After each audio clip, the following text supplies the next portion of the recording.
Well, welcome for joining this session about how booking is closing opportunity gaps for women through their mentorship program called B.Champion. My name is Ingrid Tappin, and I'm the founder of Diverse Leaders in Tech. We are a data-driven community set out to help European tech companies, from startups, scale-ups to grown-ups, accelerate on their DEI efforts. And I am extremely proud to have Booking.com as our founding partner of our community, and very excited to have Natasha, Floriana, and Michales join me on this panel to share how they are putting diversity, equity, and inclusion into practice. Help me give them a hand. So, Natasha, let me start with you. You are the SVP Marketplace at Booking, and I can imagine you have a very busy schedule, and your colleagues as well. But you decided to make up some time in your calendar to be here to talk about diversity, equity, and inclusion. Why is that? Certainly. I'm here because it's incredibly important. When you look at Booking.com, Booking.com is the largest online travel company in the world. We are here for almost 200 million people across the world who are traveling from different places to different places. We are only able to deliver that value, to understand our customers, if people who are working at Booking.com are actually representing the kind of customers that we have. And it's incredibly important, whether it is for women or whether it is for people of different backgrounds, that we have the equal opportunity, that this is a place where people can feel valued, but also supported in terms of their career growth. So this is the place where a lot of different people are, and I think it's important to share and what the things that we're doing, and also what is actually on the mind of people like yourself that is important for us to do better. Thank you. Who did you bring along with you to have this discussion? So I have with me two colleagues, and they have been both participating in the B.Champion program, and they will be talking more about it. Floriana is a senior machine learning scientist, and Michalis is a director of engineering. And these people who have been both a mentee and a mentor, and actually I'm hoping that we'll continue being mentors as things are following up. And I think this is a great example of very talented, very ambitious people who have been contributing and to Booking and to professional development through this mentoring program. So they talk about their personal experiences as well. Great, thank you. Welcome again. Thank you. So as a woman in tech and in leadership, you are a role model for so many.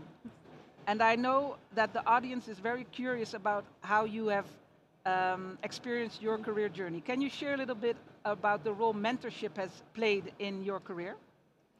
I think the honest view on that is I did not realize how much impact somebody can have on others by just being there and existing until I got kind of much more senior in my career and I started appearing in front of more bigger audiences, because that is the moment in which people actually come to you after the big town halls and say, it mattered to me to see someone on stage that looks like me.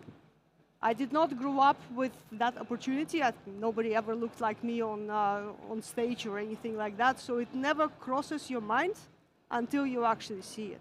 But when I look at sort of back at my life and career journey and the mentorship, it was not about, oh, I found all these women who mentored me, or I went out and I said, like, I'm a woman, please mentor me. It was really more of a natural part about meeting people with whom you could connect. And there are so many different things and topics in which you can empathize and connect with people who are incredibly different from you. But somebody who can benefit from the relationship with you, somebody you can actually get the guidance from. And if I think back, like, who were the mentors and people who made the biggest difference in my career, I think some of them were men, some of them were women. Some of them were really in the same field. I studied applied game theory. Some of them were actually not at all. And I think one of the really big kind of moments of realization for me, that two moments of mentorship that really made a huge difference for me of making decisions. What do I do? Where do I finish my PhD? Or how do I do my career further? Were people who actually said, no, I'm not the right person to mentor you, but I can recommend that you go and talk and connect to that other person who is the right person to talk to you. And so I think that is maybe one thing I want to bring to you also to think about when we're talking about mentorship, and we'll talk about the more kind of formal mentorship program. But sometimes formal or informal, the first conversation of, are you the right person to help me? Can I be of value? The answer might be no. But if the answer is no, but I can advise somebody who can, it is still a really important step forward. How would you know that somebody is the right match for you? How did you realize, or how does a mentor realize, oh no, I'm probably not the right match for you? Can you give an example? I can give two examples because those were at different points in my career. And one was when I was just starting my PhD in the US. And I was at the University of Michigan. It was a wonderful school, ranked #1, whatever. It was absolutely the wrong place for me to be because the kind of things that I wanted to study were actually not that strong at the department. And also the place was just kind of, the culture shock was not working out for me in Ann Arbor, Michigan. And I had an advisor who was specializing actually in something else. He was doing the statistical methods. I wanted to do game theory, but we both loved hockey. And I don't mean hockey like the Dutch version of hockey, ice hockey. And on those kind of small things, it's very random. It doesn't have to be about sports at all. But you connect on those things, and I asked him, can you be my advisor? He said, why should I? You want to study something very different. I said, yeah, but look around at like who else can guide me. He shrugged. It took a year of him saying like, stop complaining and just transfer to another place. And I have this guy who is only 2 years older than you. He just became an assistant professor, but he is an amazing person in terms of professional knowledge and personality. That would be the person who will guide you. That was the best advice I've ever gotten, and I followed. Okay. And another example was much later when I was part of the more formal mentoring program. And there it was also a really insightful moment because in those programs, usually you kind of have, as an organizer, quite a detailed analysis. These are the type of career the person has, who are the mentors, the mentees, the best match, and blah-de-da. And I was matched with the person with whom actually I already had for 3 years quite a close working relationship. Mm-hmm. And he was a very senior person, so he would have been a great mentor, except that he said, listen, there is nothing you can gain out of being my formal mentee in a situation when you already can ask me questions. Yes. There is no expansion of your horizons. There is no added value for me as a mentor that I would meet a new person and I help them. So go and talk to another person. And he actually recommended me to be connected to someone who was also very senior. She wasn't necessarily at that point knowing me well or believing into me. Mm-hmm. And it was a very difficult and stressful beginning because it was the person like, if I screw this up as a mentee, I'm going to be so screwed because this is going to be the end of my career. Yeah, yeah. And having those open conversations, because when people are mentors, they hear with, and Michalis will talk about it, they're not here for themselves. Yeah. And they really want to help. And being able to do that was really, really special. I think you're saying two very important things. So we have the tendency to want to connect with a mentor who we have you know, similar, well, let's say hobbies with or an emotional connection. But what you are saying is, as a mentee, challenge yourself, look beyond your comfort zone and find somebody who will actually be able to stretch you and not go for the usual suspect or that makes you really feel comfortable. I think that's a great insight. Yeah. So moving on a bit here, Natasha, why do you believe that representation, women in leadership, why is that important? I think I mentioned that already at the beginning. In the companies like Booking, we serve people of different countries, different nationalities, different background, different genders, different everything. Our products are really something that needs to be personalized and relevant for our travelers, for our partners. If we do not have the right representation of our customers, we can deliver somewhat okay-ish products, but this is not something that is a business success over time. At the same time, also, companies like Booking.com, we have a lot of the really strong values, and for the customer side, and for our employees, of the values of inclusivity, the value of providing equal chances and equal opportunities. And those kind of things are also really play a strong role there. And if I'm hearing you correctly, representation matters because it's difficult to become something if you cannot see yourself in that position. Also. So it's also a responsibility for Definitely. leaders and women leaders to step up. No. Okay, thank you. Moving on to B.Champion, that's your mentorship program. What does it work? What does it look like? How do you influence the fact that you get more women in leadership? So B.Champion is a program that we have that is targeted at women, and this is one of the programs that we run in terms of making sure that our employees of different backgrounds have equal chances to succeed.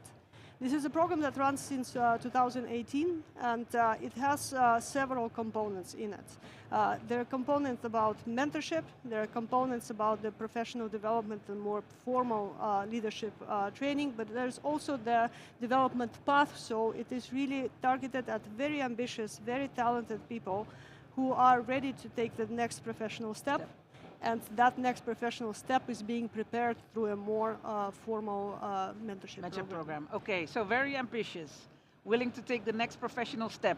Floriana, let me hear from you. You are one of the mentees who joined the B.Champion program. Can you share a little bit about your experience in joining that program?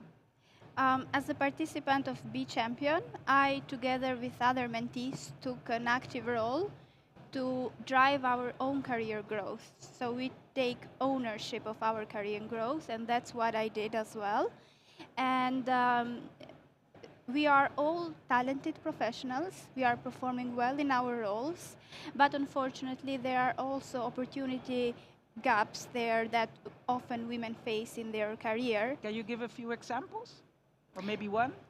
Of opportunity. Yes. Maybe this is a bias that I wouldn't like to touch upon it, but maybe let's say there are some less opportunities for women, or it's also shown from the research that if a woman wouldn't tick everything on a job requirement, then we wouldn't apply for it. Yes. So, and that brings then the role of having a mentor and getting the right support and guidance, because that could make a real difference. Okay. And that's when B.Champion comes into play, because mentorship is in the heart of B.Champion. And that what comes with the program as well. Of course, there are workshops and trainings and exercises, but with a mentorship, we get access to the mentors network as well if it's needed. We get access to their professional growth in the company or somewhere else, depending on, of course, on the mentor you're matched to and what the mentee would like to achieve during the program. And this year we have 83 mentors at Booking.com, both men and women. Oh. So it shows like how positive is the reaction towards the program from the mentors. They really want to empower and help us grow. And for me personally, was really a great experience, because my mentor helped me go through all my doubts. Let's say if I was not confident about something or I have questions, he was always there helping me. Also critical thinking, or like strategic thinking, how to move within the company, how to get where I wanted to be, to learn, move forward and be at a better place. So at the end, I'm very happy that I discovered the importance of mentorship, and that's what the program offers. For you. Yeah. Okay, so I'm hearing you say it give you a lot of empowerment, also open your eyes for possibilities that you might not have seen before. How did it practically influence your career within Booking, this program? Once I became part of the program, I was at a very active stage. So I'm part of this program. I have the workshops, I have the mentor, and I really wanted to make the max out of it, like enjoy it as experience, but also profit so I could learn and apply it in the future. So this is what exactly happened. And there are different ways that you can get a role with more responsibility. And in my case, it happened that I took a role which was starting with a caretaker in upper position. And that was something that was really great, and later on brought me the promotion that I was looking for. And it was really amazing to have someone support me, because it's someone who is not your manager and in a different department, and they are there really to empower me. Okay, great. Thank you. Thank you for sharing that. So, but mentorship goes two ways, right, Michales? Which is why we've also invited you, because you were one of the mentors in the B.Champion program. I'm really interested in your experience as a mentor. Yeah. First of all, what motivated you to become a mentor? Yeah, thanks. Well, it's my second year in a row of participating, so clearly I've loved it enough to want to participate again. But what motivated is a couple of reasons. The first one is that research has shown that women compared to men don't reach out to senior leaders as often to ask for mentoring or coaching or any career development conversations. So that itself should be a compelling reason for any senior leader to break that barrier and make sure that we kind of remove that barrier and make sure we create the opportunities. To be active yourself in saying, hey, I can be a mentor, because you realize a lot of people wouldn't come up to you actively and ask you to be their mentor. Exactly. Okay. So this initiative already was a massive thing for me. Yeah. But I would say that this research also resonates deeply with me, because people assume that because I'm a director, that I have all the confidence in the world and that I have all the answers to all the questions, and that's not always been the truth. And I was fortunate enough to have really great managers who helped me through this, amazing colleagues, of course. And it felt the least I could do to give back to the community. Okay. Because I felt that I received so much from the community. So it was easy for you to kind of step in the shoes of someone, because you also had the... Absolutely, straight away. It was no second thoughts. It was immediately like, yeah, I know this is the right thing to do, and I got involved. And to become a mentor, did you get any support, or is it something that you just knew how to do naturally? I mean, obviously, we got a lot of support, of course, from the initiative. Of course, I have already kind of educated myself, and I was already a mentor outside of the initiative. But we did get a lot of support. Like, of course, there is a broad network of other mentees, which is great, you know, to talk about the different challenges and all that.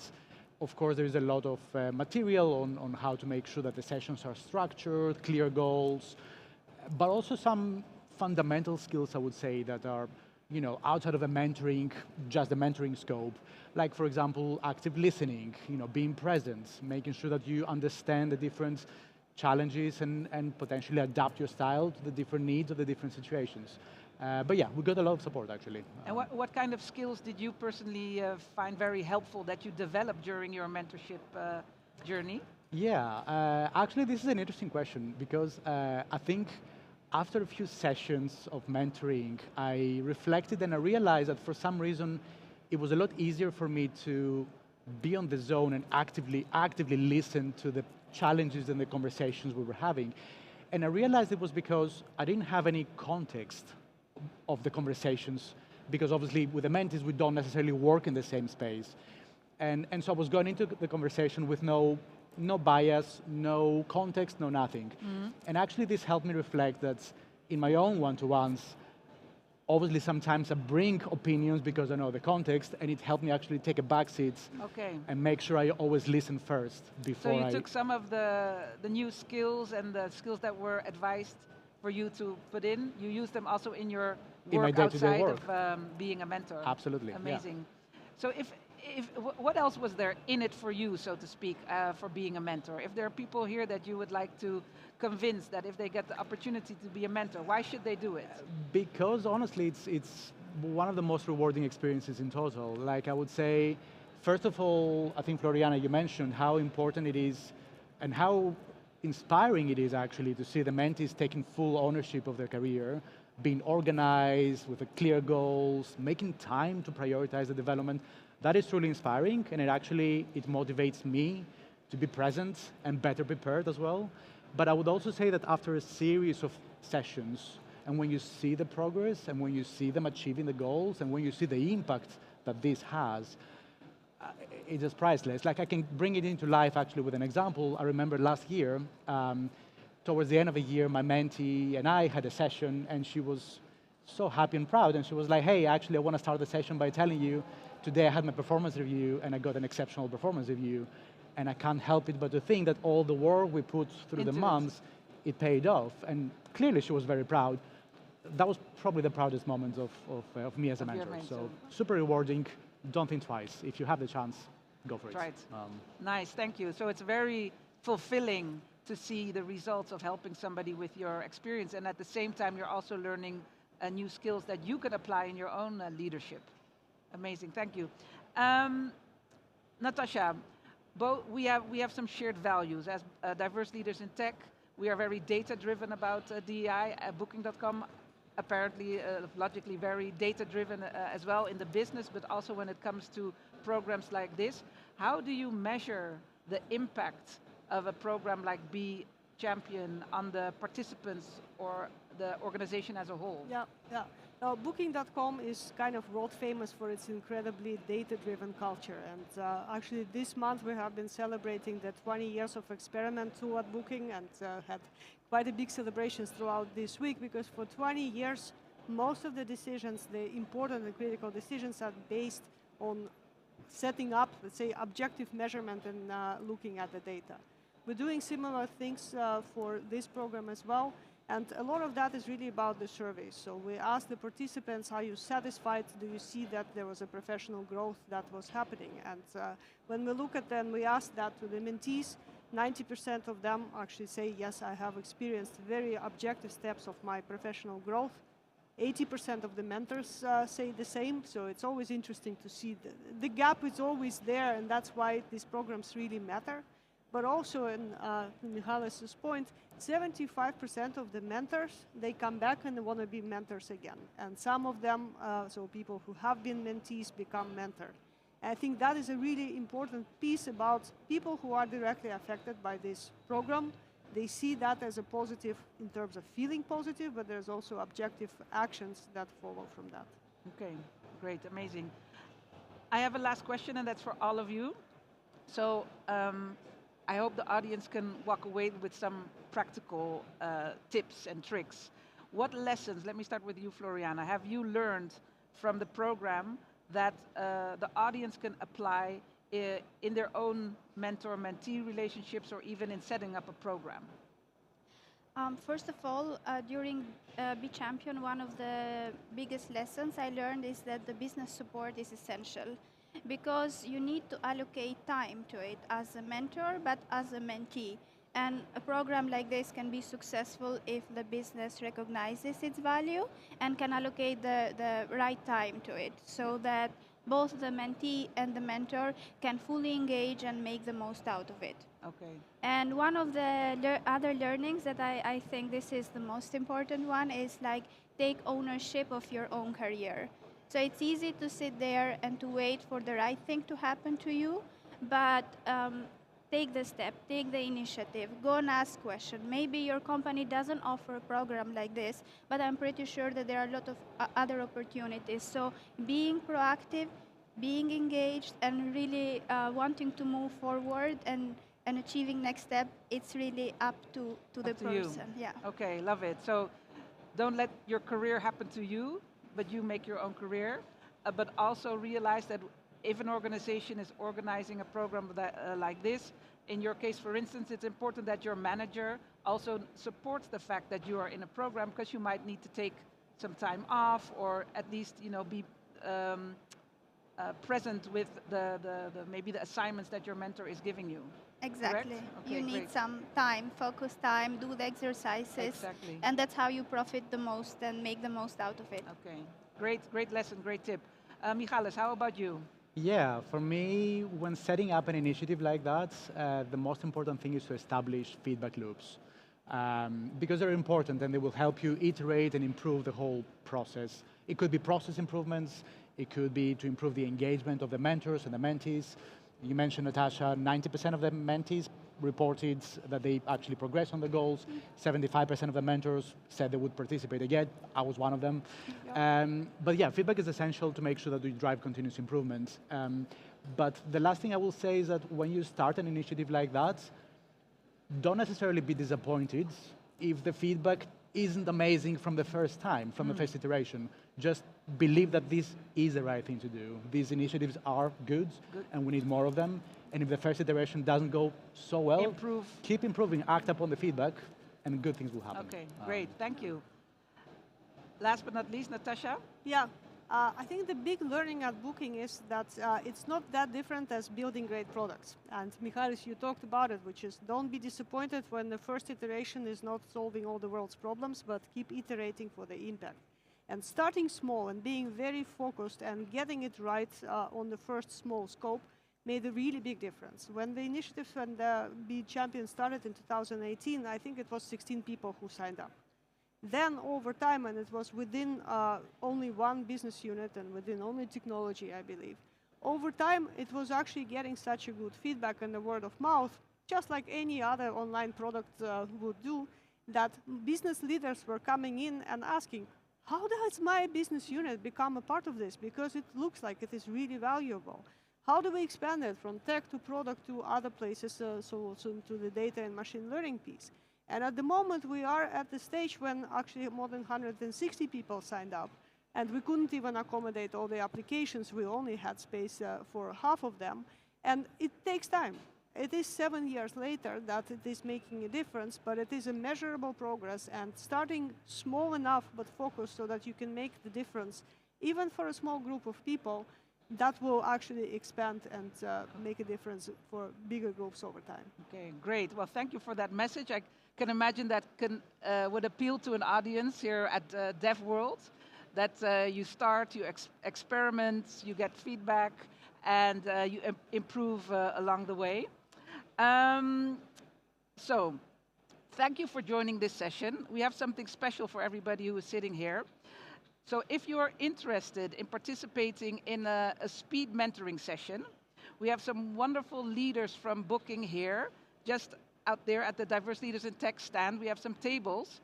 If you have some career challenges or topics that you would like to address, you can go over there and see if you could sign up for one of the speed mentoring sessions facilitated by Booking. And then, on a last note, this is very important. I've said it a few times, we are very data-driven at Diverse Leaders in Tech. We are a community setting out to help tech companies accelerate on diversity, equity, and inclusion, really apply it as a business enabler within their organizations. If you are interested in finding out where you stand when it comes to DI and want to get some actionable insights in what you can do to progress, you can scan this QR code and it will send you an email to our DI scan. That's a scan. It will take 15 minutes to fill in, but you will get a personalized maturity report and an actionable roadmap. So I would really welcome you to join us on our mission, progressing DI in European tech. Thank you again for joining this panel and having this nice discussion, and thank you for joining.